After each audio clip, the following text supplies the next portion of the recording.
పరిశుద్ధ గ్రంథాన్ని తెచ్చి ఒక వాక్యం చదువుకుందాం.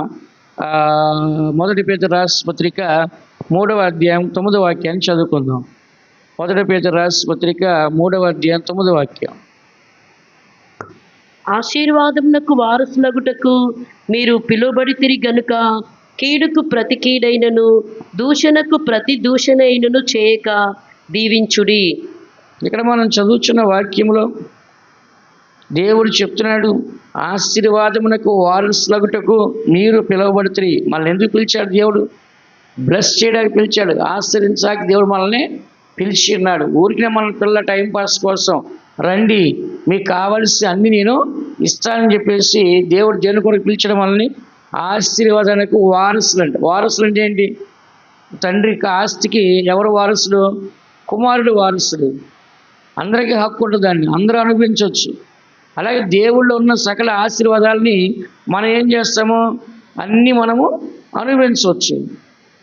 ఇంతకుముందు తండ్రి ఆస్తి, తల్లి ఆస్తి కుమారుడికే చెందిద్ది. ఆడపిల్ల పెళ్లి చేసి వెళ్ళిపోద్ది కాబట్టి ఆమెకి ఇవ్వరు. కానీ ఇప్పుడు రూల్ ఏముంది? ఆడపిల్లకి సమానంగా ఇవ్వాలి, మగపిల్లవాడికి సమానంగా ఇవ్వాలి. ఇప్పుడు రూల్ అనమాట. ఇద్దరికి సమాన హక్కులు ఉంటాయి దాంట్లో. అలాగే ఇక్కడ చదువుతున్నాము, మనం ఒకలం కాదు, అనేకులుగా మనం ఉన్నాము. ఎంతమంది మనం ఉన్నా కూడా దేవుని వారసులకి, ఆశీర్వాదానికి మన వారసులమే, అర్హులమే, యోగ్యులమే, పాత్రులమే. కాబట్టి ఎక్కడ మనం తగ్గకూడదు, ఎక్కడ వెనకడుగు వేయకూడదు. దేవుని అడుగుతాను, నేను వారసుని, దేవుడు నాకు ఇస్తాడని చెప్పేసి దేవుని అడిగి మనం ఏం చేయాలంట? ఆశీర్వాదాన్ని పొందాలి. దేవుని అడిగే విషయంలో ఏం చేయకూడదు? సిగ్గుపడకూడదు. మనుషులు అనడాకైతే సిగ్గుపడాలి, దేవుని అనడానికి ఏం చేయాలి? మనము సిగ్గుపడకూడదు. చాలామంది ఏం చేస్తారు? పద్దాక ఒక ఆయన అంటాడు ఒకసారి నాతో, ఎందుకయ్యా పద్దాక ఆయన తీసుకిస్తారు ప్రార్థనలు చేసి, ప్రశాంతంగా ఉండండి అయ్యా దేవుడు అంటున్నాడు. ఏమంటున్నాడు? దేవునికి ప్రార్థన చేసి పద్దాక డిస్టర్బ్ చేస్తారు ఆయన ప్రశాంతంగా ఉండండి అయ్యా బాబు, మన దరిద్రాలు మనకు ఉండే కదా ఎప్పుడు అంటున్నాడు ఒక ఆయన అంటున్నాడు నాతో. కాబట్టి ప్రశాంతం ఉండేది ఏంటి? ఒక తల్లిదండ్రులు పిల్లలు ఉంటే ప్రశాంతంగా ఉంటారా? పిల్లలు రెడీ చేయాలి, పిల్లలకు అన్నం పెట్టాలి, పిల్లలకు బట్టలు కొనాలి, పిల్లలు చదివించాలి, పిల్లలు పెళ్లి చేయాలి, పిల్లలకి ఇల్లు కట్టాలి, పిల్లల కొరకు అద్దె వేయాలి, ఇది కావాలి, ఎన్నో ప్లాన్లు వేస్తారు. ఇప్పుడు ఉండే జనరేషన్ ఎట్లా ఉంది? పిల్లల కోసం ఇప్పుడే బ్యాంకులో సేవ్ చేస్తారు డబ్బు, పిల్లల కోసం ఇప్పుడే స్థలం కొనిపెట్టేస్తారు, పిల్లల కోసం ఇప్పుడు ఏం చేస్తున్నారు? బంగారం కొనిపెట్టేస్తున్నారు, బిస్కెట్లు కొనిపెడుతున్నారు పెళ్లి టైంలో వాళ్ళకి బంగారం వేయటానికి. ఎందుకు చెప్తున్నా అంటే అంత జాగ్రత్త కలిగి ఫ్యూచర్ ప్లాన్తో ఉన్నారు అందరూ ఇప్పుడు. కాబట్టి దేవుని పిల్లైన మనందరం కూడా ఈ సత్యాన్ని చదువుతున్నాం. మన అందరం కూడా ఆశీర్వాదానికి మనం వారసులమే. ఎవరైనా సరే ఏది కావాలన్నా దేవుణ్ణి అడగొచ్చు. అడిగేవాడు ఏం చేయకూడదు? సిగ్గు పడకుండా అడగాలండి. ఎలా అడగాలంట? సిగ్గు పడకుండా ఏం చేయాలంట? అడగాలండి. అందుకే ఇక్కడ చదువుతున్న ఆశీర్వాదమునకు వారసులకు మీరు పిలువబడితే కనుక కీడుకు ప్రతి కీడు చేయొద్దు, దూషణకు ప్రతి దూషణ చేయొద్దు. వాళ్ళని ఏం చేయాలంటే దూషించే వాళ్ళని దీవించండి అంటున్నాడు. కాబట్టి మనం బ్లెస్సింగ్ పొందాలి అంటే మనం దీవించబడాలి, ఇతరులు కూడా మనం ఏం చేయాలంట? దీవించాలి. అందుకే ఎంతోమంది ఏం చేస్తారు? మంచి వాళ్ళని, చెడ్డవాళ్ళే అంటారు. కానీ దేవుడు ఏమంటున్నాడు? నువ్వు మంచివాడు ఉండు, చెడ్డవాళ్ళకు కూడా నువ్వేం చేయాలంట? మంచివాడిగా ఉండు. చెడ్డవాళ్ళు నీకు కీడు చేసినా, దూషించినా, లేకపోతే నీకు కీడు చేసినా వాళ్ళకి ఏం చేయాలి? నువ్వు దీవించు అంటున్నాడు. ఏమన్నాడంట? ఏం చేయాలంట? దీవించు అంటున్నాడు. అందుకనే దేవుని బిడ్డలారా, మనము ఈ దినాల్లో దేవుడు మనల్ని ఎందుకు పిలిచాడు? ఆశీర్వాదమునకు వారసులుగా ఉంటాకి దేవుడు పిలిచాడు. దేనికంట? ఆశీర్వాదమునకు వారసుగా ఉంటాకి దేవుడు పిలిచాడు. యెషయా గ్రంథము 51వ అధ్యాయం 2వ వాక్యం చూడండి. యెషయా గ్రంథము 51వ అధ్యాయము 2వ వాక్యం చూడండి, చదవండి.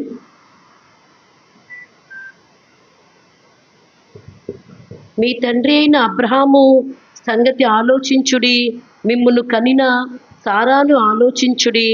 అతడు ఒంటరి అయి ఉండగా నేను అతన్ని పిలిచి తిని, అతనిని ఆశీర్వదించి అతనిని పెక్కుమంది అగునట్లు చేసి తిని. అబ్రహాముని పిలిచి దేవుడు అతన్ని ఆశ్రయించి ఎక్కువ మంది అగునట్లుగా చేశాడు. దేవుడు ఎందుకు పిలిచాడు ఆయన్ని? అబ్రహాముని ఎందుకు పిలిచాడంట? ఆశీర్వాదం ఉండటానికి. చెప్పండి అందరూ, దేని పిలిచాడంట? నేను అబ్రహాముని పిలిచాను ఒంటరిగా ఉన్నప్పుడు. అతడు ఒంటరిగా ఉన్నప్పుడు నేను అతన్ని పిలిచి తిని అతన్ని ఆశ్రయించి అతన్ని ఎక్కువ మందిగా గొప్పవారుగా నేను చేసేది అన్నాడు. కాబట్టి నువ్వు ఒంటరిగా ఉన్నాను బాధపడద్దు. అబ్రహాము ఒంటరిగా ఉన్నప్పుడు ఎవరు పిలిచారు ఆయన్ని? దేవుడు పిలిచాడు. ఆయన ఏం చేశాడంట? ఆశీర్వదించాడు. అబ్రహాముతో ఏమన్నాడు? నువ్వు ఆశీర్వాదంగా ఉంటావు, నీ ద్వారా సమస్త అన్ని జనులు ఆశ్రయించబడతారు, నీలోంచి రాజులు వస్తారని చెప్పాడు. ఏం చెప్పాడ? నీలోంచి రాజ్య కుటుంబాలు, రాజ్య వంశాలు వస్తాయి. ఇలాగ అన్నీ కూడా దేవుడు అబ్రహాంకి ఏం చేశాడంట? ఆశీర్వాదాన్ని ఇచ్చాడు. అందుకని మనం కూడా ఈ చివరి దినాల్లో ఆశీర్వాదం కోసం మనుషుల దగ్గరికి పరిగెత్తవద్దు, మనుషుల వైపు చూడొద్దు. నువ్వు ఎంత దరిద్రులుగా ఉన్నా సరే నీ దరిద్రాన్ని తీసివేసి దేవుడు ఆశ్రయించే దేవుడు మనకున్నాడు. కాబట్టి మనం ఎవరి వైపు చూడాలి? దేవుని వైపు చూడాలి. చెప్పండి అందరూ, ఎవరి వైపు చూడండి? మనుషులు ఏమైనా సహాయం చేస్తారేమో, మనుషులు ఏమైనా ఇస్తారేమో అని చెప్పేసి మనం ఎప్పుడు కూడా మనుషుల వైపు చూడకూడదు. ఇప్పుడు అడుక్కునేవాడు ఉంటే ఎవరి వైపు చూస్తాడు? అడుక్కునేవాడు ఉంటే ఎవరి వైపు చూస్తాడు? మనుషుల వైపు చూస్తారు. అడుక్కునే ఉంటే మనుషుల వైపు చూస్తారు. పేతురు, యోహాను, యాకోబు దేవాలయానికి వెళ్తుంటే అడుక్కునేవాడు వాళ్ళ ముఖం చూసి భిక్షం అడిగాడు. వాళ్ళు చెప్పారు, మా దగ్గర వెండి బంగారాలు లేవు కానీ మాకున్నదే ఇస్తాం, ఏస్తున్నాము లేచే నడువు అన్నాడు. అంతే, దెబ్బకు లేచి నడిచాడు.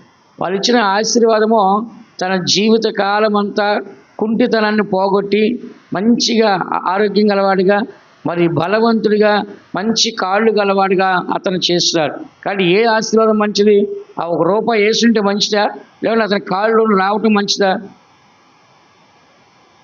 చెప్పండి. కాళ్ళు రావటమే మంచిది కదా. ఒక దగ్గర యేసు ప్రభు ఏం చేశాడంటే దెయ్యం పట్టిన అబ్బాయిని వదిలిచ్చాడు. గెరాసి సేనాని వదిలిస్తే ఆ దెయ్యాలు అడిగినాయి, మేము ఆ పందుల్లోకి పోతాము, ఈ మనిషిని వదిలేస్తాం అన్నాయి. సరే పోండి అన్నాడు. పందులే కదా పోండి అన్నాడు. తీరా చూస్తే ఈ దెయ్యాలన్నీ పోయి ఆ పందులన్నింటిలో దూరి అన్ని చంపేసినాయి. ఇప్పుడు ఆ ఊర్లో పందులు ఉన్న వాళ్ళందరూ వచ్చి యేసుప్రభుని ఆ ఊరి నుంచి వెళ్ళగొట్టారు. ఎందుకని? నీ వల్ల మా పందులన్నీ చచ్చిపోయినాయి, మనిషి రక్షించబడ్డాడు, అది వదిలేశారు. ఏం నష్టపోయారంటే వాళ్ళు? పౌలు గారు ఒక ఊరు వెళ్ళాడు. ఒక ఊరు వెళ్ళిన తర్వాత ఒక సోది చెప్తుంది ఒక అమ్మాయి, దెయ్యం వస్తుంది ఆ మీదకి. దెయ్యం వచ్చి అందరి గురించి సోది చెప్తుంటే ఈయన ఏం చేశాడు? పోయి ఆ దెయ్యాన్ని వదిలిచ్చాడు. ఇప్పుడు వాళ్ళ గొడవకు వచ్చారు, దాన్ని సోది చేపించి డబ్బులు సంపాదించుకున్నాం, అది కాస్త చెడగొట్టే పోరా అని చెప్పి ఆయన తరిమేశారు. అరే, అంటే జనాలు టెంపరవరీ బ్లెస్సింగ్ కావాలా, పర్మనెంట్ బ్లెస్సింగ్ కావాలా? టెంపరవరీగానే వాళ్ళు ఎదురు చూస్తారు, పర్మనెంట్ ఎదురు చూడట్లేదు. కాబట్టి మన అందరం కూడా ఏం చేయాలంటే దేవుడు మనల్ని ఆశ్రయిస్తాడండి. మనుషుల దగ్గర ఆశపడద్దు. వాళ్ళు బాగా డబ్బులు ఉన్నారు, వీళ్ళ దగ్గర బాగా బంగారం ఉంది, వాళ్ళ గవర్నమెంట్ ఉద్యోగస్తులు, లేదా వీళ్ళు అలాంటి వాళ్ళు, వీళ్ళు ఇస్తారేమో వాళ్ళు ఇస్తారేమో అని మనుషుల వైపు చూడొద్దు. విన్నారా? ఎవరి వైపు చూడాలి? మనము యేసు ప్రభు వైపు చూసి, ప్రభా నేను ఒక్కడిని, లేకపోతే అనాథిని, దిక్కులేని వాడిని, ఒంటరి వాడిని, నాకు నువ్వే ఉన్నావు, నిన్నే నమ్మాను, నీకే ప్రార్థన చేస్తాను అని చెప్పి మనం ప్రార్థన చేస్తే దేవుడు మన ప్రార్థన ఆలకించడా? తప్పకుండా ఆలకిస్తాడు. దేవుడు తప్పకుండా మనల్ని ఆశ్రయిస్తాడు. రెండోదిగా యేసు ప్రభు మనల్ని ఎందుకు పిలిచాడు? మొదటి దెస్సలోనికీయులకు రాసిన పత్రిక 4వ అధ్యాయం 7వ వాక్యం. మొదటి దెస్సలోనికీయులకు రాసిన పత్రిక 4వ అధ్యాయం 7వ వాక్యం చదవండి. పరిశుద్ధులగుటకే దేవుడు మనలను పిలిచెను గాని అపవిత్రులుగా ఉండుటకు పిలువలేదు. దేవుడు మనల్ని పిలిచిన కారణం, రీజన్ ఏంటి అంటే పరిశుద్ధులుగా ఉంటానికి దేవుడు మనల్ని పిలిచాడు కానీ అపవిత్రులుగా ఉంటానికి దేవుడు మనల్ని పిలవలేదు. కాబట్టి మనకి ఇచ్చిన పిలుపు ఏ పిలుపు అంట? మంచి పిలుపు. ఏ పిలుపు అంట? మంచి పిలుపు. ఏ పిలుపు అది? పరిశుద్ధంగా జీవించే పిలుపు, పరిశుద్ధులుగా ఉండటానికి పిలిచిన పిలుపు. అందుకని ఈ దినాల్లో దేవుడు పరిశుద్ధుడు కాబట్టి ఆయనతో ఉండేవాళ్ళు పరిశుద్ధులుగా ఉండాలి. కాబట్టి పరిశుద్ధమైన పిలుపుతో పరిశుద్ధులుగా ఉంటాయి రండి అంటున్నాడు. దేవుడు పరలోకములో పరిశుద్ధుడు అని కొనియాడబడుతున్నాడు. మరి అలాంటి దేవుని దగ్గరికి వెళ్ళి మనం ఉండాలంటే మనం ఎలా ఉండాలి? పరిశుద్ధులుగానే ఉండాలి. ఎలా ఉండాలంట? పరిశుద్ధులుగా ఉంటేనే అక్కడికి వెళ్తాం. పరిశుద్ధులుగా లేకపోతే అక్కడికి వెళ్తామా? వెళ్ళాం. దేవుడు పరిశుద్ధుడు కాబట్టి మనం కూడా పరిశుద్ధంగా ఉంటేనే ఆ పరిశుద్ధ దేవుని దగ్గరికి వెళ్ళి ఆయనతో మనం ఉండగలం. కానీ మనలో పరిశుద్ధత లేకపోతే ఆ దేవుని దగ్గరికి వెళ్ళి మనం ఉండడానికి వీలైద్దా? ఉండడానికి వీలు కాదు. అందుకని మనం ప్రతిరోజు పరిశుద్ధంగా జీవించాలి. పరిశుద్ధమును దేవునికి అనుకూలమును సజీవ యాగంగా మీ శరీరాన్ని ఆయనకి సమర్పించుకోండి. పరిశుద్ధంగాను దేవునికి అనుకూలంగాను మన శరీరాన్ని దేవునికే సమర్పించుకోవాలి. అందుకనే 2 కొరింథీ రాసిన పత్రిక 7వ అధ్యాయం 1వ వాక్యం ఒకసారి చదవండి. 2 కొరింథీ రాసిన పత్రిక 7వ అధ్యాయం 1వ వాక్యాన్ని ఒకసారి చదవండి. ప్రియులారా, మనకి ఈ వాగ్దానములు ఉన్నవి గనుక దేవుని భయముతో పరిశుద్ధతను సంపూర్తి చేసుకొనుచు శరీరమునకును ఆత్మకును కలిగిన సమస్త కల్మషం నుండి మనలను పవిత్రులనుగా చేసుకొందము. ఇక్కడ మనం చదువుచున్నాం, ప్రియులారా ఈ వాగ్దానాలు మనకు ఉన్నవి కనుక దేవుని భయముతో పరిశుద్ధతను సంపూర్తి చేసుకొనొచ్చు. ఏంటంట? ఎవరి భయం అంట? దేవుని భయముతో. ఎవరి భయంతో అంట? యేసేపుని పాపం చేయమని పోతీఫరు భార్య అడిగింది. ఆయన ఎవరికి భయపడ్డాడు? ఆమె భర్తకు భయపడ్డాడా? దేవునికి భయపడ్డాడు. అయ్యో నేను ఈ పాపం చేయలేను, నా దేవునికి ఎంత దుష్కారం నేను చేయలేను విరోధంగా అని అతను ఎవరికి భయపడ్డాడు?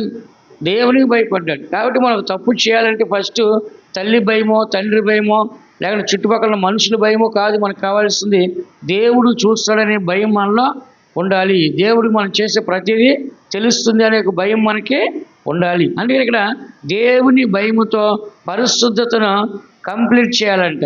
మనం కంప్లీట్ చేయాలంటే ఎవరు భయం ఉండాలి? కొంతమందికి చదివేటప్పుడు ఎవరు భయం ఉంటుంది? తల్లిదండ్రుల భయం ఉంటుంది. కొంతమందికి స్కూల్కి వెళ్తే ఎవరు భయం ఉంటుంది? టీచర్ భయం ఉంటుంది. కొంతమంది టీచర్ సైలెంట్గా ఉంటాడు.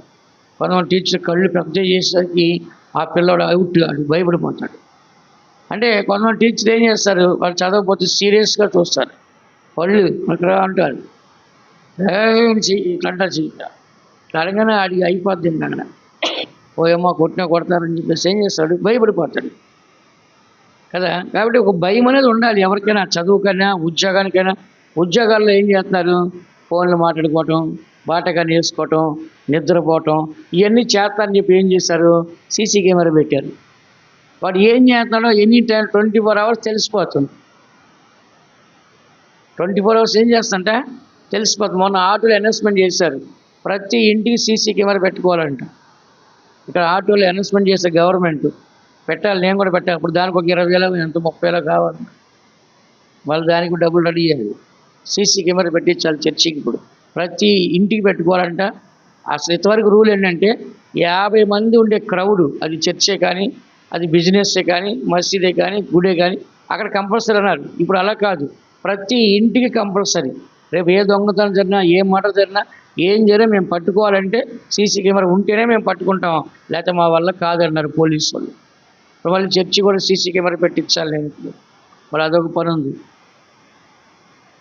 కాబట్టి ఎందుకు చెప్తాను ఇదంతా కూడా మనందరం కూడా ఏం చేయాలంటే ఒక భయం అనేది మనకు ఉండాలి. ఒక చదువు కంప్లీట్ చేయాలన్నా ఏది కంప్లీట్ చేయాలన్నా ఎవరు భయం ఉండాలి? దేవుని భయం ఉండాలి. తల్లిదండ్రులు మన ఇంట్లో ఉంటే తల్లిదండ్రులు ఉంటారు, మనం బయటికి వెళ్ళిపోయినప్పుడు తల్లిదండ్రులు ఉంటారా? ఉండరు. కానీ దేవుడు ఎక్కడ చూసినా ఉంటాడు. అందుకని మనకి ఏ భయం ఉండాలంట? దేవుడు ఎందుకు పిలిచాడు మనల్ని? చెప్పండి అందరూ గట్టిగా. పరిశుద్ధులుగా ఉంటాకే దేవుడు మనల్ని పిలిచాడు. మూడవదిగా మనం చూసినట్లయితే దేవుడు మనల్ని ఎందుకు పిలిచాడంటే మహిమ పొందడానికి పిలిచాడు. 1 దశలోనికలు రాసిన పత్రిక 2వ అధ్యాయం 11వ వాక్యం చూడండి. మహిమని పొందడానికి దేవుడు మనల్ని పిలిచాడు. తన రాజ్యమునకును మహిమకును మిమ్మల్ని పిలుచున్న దేవునికి తగినట్లుగా మీరు నడుచుకొనవలెనని మేము మీలో ప్రతి వానిని హెచ్చరించుచు ధైర్యపరచుచు సాక్ష్యమిచ్చుచు తండ్రి తన బిడ్డల ఎడల నడుచుకొను రీతిగా మీలో ప్రతివాని ఎడల మేము నడుచుకుంటామని మీకు తెలియను. ఇక్కడ మనం చదువుచున్న వాక్యంలో ఏమని చదువుచున్నాం? తన రాజ్యమునకును మహిమనుకు మిమ్మల్ని పిలుచున్న దేవునికి తగినట్లుగా మీరు నడుచుకునవలెను. మాదిరిగా దేవుడు మనల్ని ఎందుకు పిలిచాడు? మనల్ని మహిమ పొందడానికి. మహిమ పొందాలంటే ఏం చేయాలి? మనము పాపము చేయకూడదు. అందరూ పాపం చేసి ఏం చేస్తారంట? దేవుడు అనుగ్రహించే మహిమని పొందలేకపోవచ్చు సార్. అందుకని మనం ఏం చేయాలంటే మహిమని పొందుకోవాలంటే, మహిమని మనం అనుభవించాలంటే, మహిమలో ప్రవేశించాలంటే ఏం చేయాలంటే మనం పాపము చేయకూడదు. మోషే ముఖమంతా మహిమతోంది. ఇశ్రాయేలు ప్రజలు ఏమంటున్నారు? మోషే నీ ముఖాన్ని మేము చూడలేము అన్నారు. ఎందుకని? వాళ్ళందరూ పాపంలో ఉన్నారు. మోషే దగ్గర ఏం లేదంట, పాపం లేదు కాబట్టి దేవుని ముఖాన్ని చూడగలిగాడు. ఆయన కూడా మహిమతో నింపబడ్డాడు. అలాగే మనం కూడా పాపం లేకుండా ఉంటే మనం కూడా మహిమతో నింపబడతాము, మనం కూడా పరలోకానికి వెళ్తాం. విచిత్రం ఏంటంటే అందరి సమాధులు ఉన్నాయి ఇప్పుడు కూడా, ఎవరి సమాధి లేదు? మోషే సమాధి లేదు. ఎందుకంటే మోషేనే వాళ్ళు దేవుళ్ళలాగా ఆరాధించారు కాబట్టి, ఒకవేళ ఇక్కడ సమాధి కడితే వీళ్ళందరూ ఇక్కడే గుడి కట్టేసి మోషేనే మా దేవుడు అంటారని చెప్పి అసలు మోషే సమాధి కనపడకుండా చేస్తాడు దేవుడు.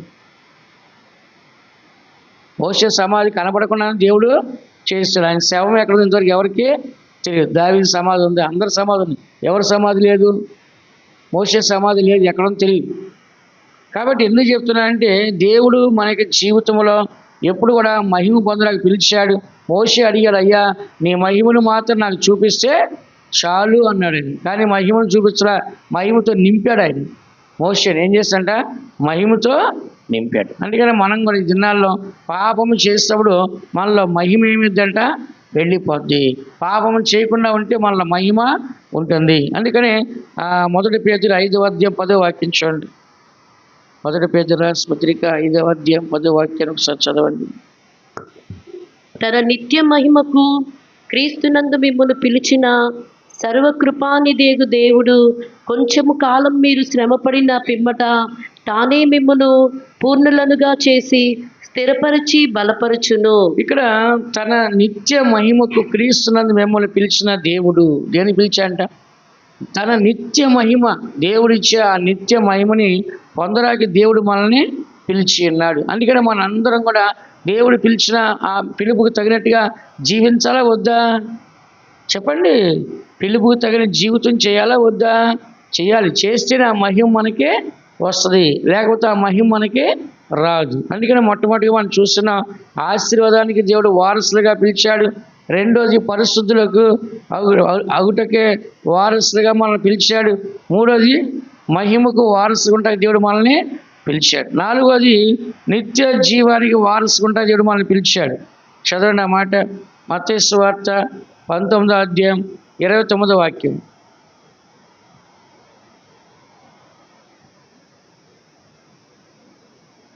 నా నామం నిమిత్తము అన్నదమ్ములనైనను అక్క చెల్లెళ్ళనైనను తండ్రినైనను తల్లినైనను పిల్లలనైనను భూములనైనను ఇండ్లనైనను విడిచిపెట్టి ప్రతివాడును 100 రెట్లు పొందును, ఇదిగాక నిత్య జీవమును స్వతంత్రించుకొందు. ఇక్కడ మనం చదువుతున్నాం, నా నామము నిమిత్తము అన్నదమ్ములైనను అక్క చెల్లెలైను తండ్రినైను తల్లినైను పిల్లలనైను భూములైన ఇండ్లైన విడిచిపెట్టిన ప్రతి వాడు కూడా 100 రెట్లు పొందుతాడు, ఇదియుగాక నిత్య జీవాన్ని స్వతంత్రించుకుంటాడు. అందుకని మన అందరం కూడా నిత్య జీవం పొందాలంటే ఏం చేయాలంట? తండ్రినైనా వదిలేయాలి, తల్లినైనా వదిలేయాలి, భార్యను వదిలేయాలి, పిల్లలైనా వదిలేయాలి, ఇండ్లైనా భూములైనా ఆస్తులైనా వదిలేస్తే మనకి ఏమి ఇస్తాడు దేవుడు? నిత్య జీవాన్ని ఇస్తాడు. ఒక యవనస్తుడు వచ్చి, అయ్యా నిత్య జీవం కలాలని నేను ఏం చేయాలంటే, నీకు ఉన్నవన్నీ అమ్మేసి పేదలకు ఇచ్చేస్తాను, వెంబడించు, పరలోకలు నీకు ధర్మ కలిగిద్దంటే ఆయన ఏమన్నాడు? అయ్యో అదంతా నాకు వద్దయ్యా, నాకు ధనం కావాలని చెప్పేసి నిత్య జీవాన్ని పొందుకోలేకపోయాడు. అందుకే చదువుతున్న వాక్యంలో దేవుడు ప్రతి ఒక్కరు కూడా నిత్య జీవాన్ని ఇవ్వాలని దేవుడు కోరుచున్నాడు. నిత్య జీవం పొందడాకే దేవుడు మనల్ని పిలుస్తున్నాడు. అందుకే దినాల్లో మనందరం కూడా దేవుడు పిలిచిన ఆ పిలుపుకు తగినట్లుగా నిత్య జీవాన్ని పొందుకొని నిత్య జీవంలో పరలోక రాజ్యములో దేవునితో మనము ఉండాలి. దేవుడు మనల్ని పిలిచింది నిత్య జీవం పొందడానికి మనల్ని పిలిచాడు. మొదటగా దేని కొరకు పిలిచాడు? మనల్ని ఆశీర్వాదమునకు వారసుకుంటానికి పిలిచాడు. తర్వాత పరిశుద్ధులుగా ఉంటానికి దేవుడు మనల్ని పిలిచాడు. మూడోది మహిమ పొందడానికి దేవుడు మనల్ని పిలిచాడు. నాలుగోది నిత్య జీవం పొందడానికి దేవుడు మనల్ని పిలిచినాడు. అందరు కండ్లు మూసుకోండి. దేవుని బిడ్డలైన మనందరం కూడా దేవుడు మనల్ని పిలిచాడు. దేవుడు మనకు అన్నీ ఇవ్వాలని కోరుతున్నాడు. ఆయన ఇచ్చే వాటిలో మనం పొందుకోవాలంటే మనం ఆశీర్వాదం ఉండాలి. శపించిన వారిని, దూషించిన వారిని, కిడి చేసే వారిని కిడి చేయకూడదు. రెండోది మనం పరిశుద్ధంగా ఉండాలి, పాపము చేయకూడదు. పాపము చేస్తే మనం పరిశుద్ధులుగా ఉండలేము. అలాగే మూడోది మనం మహిమను పొందాలి, పాపము చేయకుండా మహిమను కాపాడుకోవాలి. నాలుగోది మనం విశ్వాసంతో నిత్య జీవాన్ని మనం పొందుకొని పరలోక రాజ్యంలో విశ్వాసంతో మనం ప్రవేశించాలి. ఈ 4 అనుభవాలు మన యొక్క జీవితంలో దేవుని యొక్క పిలుపు వల్ల మనకు కలుగుతున్నాయి. దేవుడు ఇవన్నీ ఇవ్వటానికి మనం పిలిచాడు. అవన్నీ మనం పొందడానికి, దానికి తగిన జీవితం చేయడానికి దేవుడు మనకు సహాయం చేయనుగాక. దేవుడు మనల్ని ఆశీర్వదించునుగాక. ఆమేన్. పరలోక పిలుపులు పాలు పొంద పిలిచినవాడు నమ్మకస్తుడు ఎల్లప్పుడూ. పరలోక పిలుపులు పాలు పొంద పిలిచినవాడు నమ్మకస్తుడు ఎల్లప్పుడూ. నడిపించును కాపాడి అంతము వరకు, నడిపించును కాపాడి అంతము వరకు నీ